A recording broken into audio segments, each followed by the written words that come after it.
Doctor Sabrina মিষ্টি, দেখতেও যেমন মিষ্টি, ক্যারিয়ারেও তেমনি সফল, যাকে বলে বিউটি উইথ ব্রেইন। প্রাক্তন স্বামী তাকে আদর করে ডাকতেন মিষ্টি বলে। মিষ্টির মতোই সাদা ধবধবে সাদা গায়ের রং তার। দেশের একমাত্র নারী কার্ডিয়াক সার্জন তিনি। ভালোবেসে বিয়ে করেছিলেন ইভেন্ট ম্যানেজমেন্টের আরিফ চৌধুরীকে। বইমেলায় বন্দিনী বই নিয়ে হয়েছেন সমালোচিত। ৩৭তম বিসিএস ক্যাডারে হয়েছিলেন ডাক্তার। জীবনের কোনো পরীক্ষাই দ্বিতীয় হননি।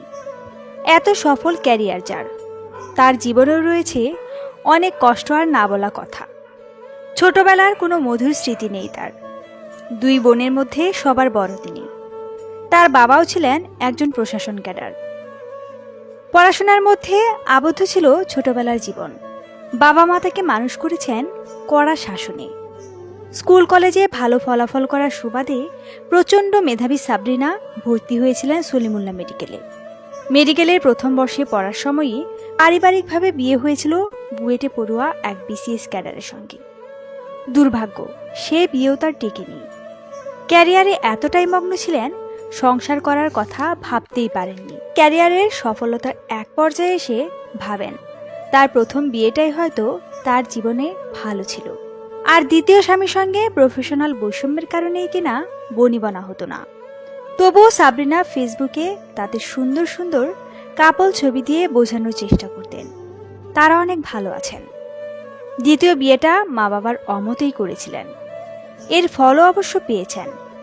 করোনাকালীন সময়ে লোভী স্বামীর পাল্লায় পড়ে ভুয়া করোনার রিপোর্ট দিতেন।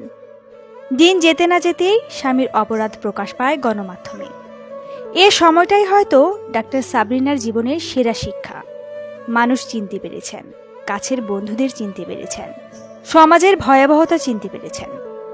স্বামীর করা ভুলে প্রায় 3 বছর জেল খেটেছেন। জেল জীবনের অজানা অধ্যায় আর জীবনের গল্প নিয়ে বই লিখেছেন বন্দিনী। ডাক্তার সাবরিনার মতো প্রতিটি মেয়ের জীবনটাই যেন বন্দিনীর মতো। ক্যারিয়ারে সফল, উচ্চশিক্ষিত, তারপরও কোথায় যেন শূন্যতা। তবে সত্যি বলতে ডাক্তার সাবরিনা একজন ভালো মানুষ। জানি না করোনার সময় তার কতটুকু দোষ ছিল। দোষ থাকলেও সে এখন অনুতপ্ত। সামান্য একটা ভুল বা ভুল জীবনসঙ্গী জীবনটাকে কতটা বিপর্যস্ত করে তুলতে পারে, ডাক্তার সাবরিনা তার জ্বলন্ত উদাহরণ। কারাগারে যাওয়ার আগে উনি যখন এত বড় মাপের ডাক্তার ছিলেন, তবুও ছিল না অহংকার। জনসাধারণকে অনেকভাবে সাহায্য করেছেন, এখনও করে যাচ্ছেন।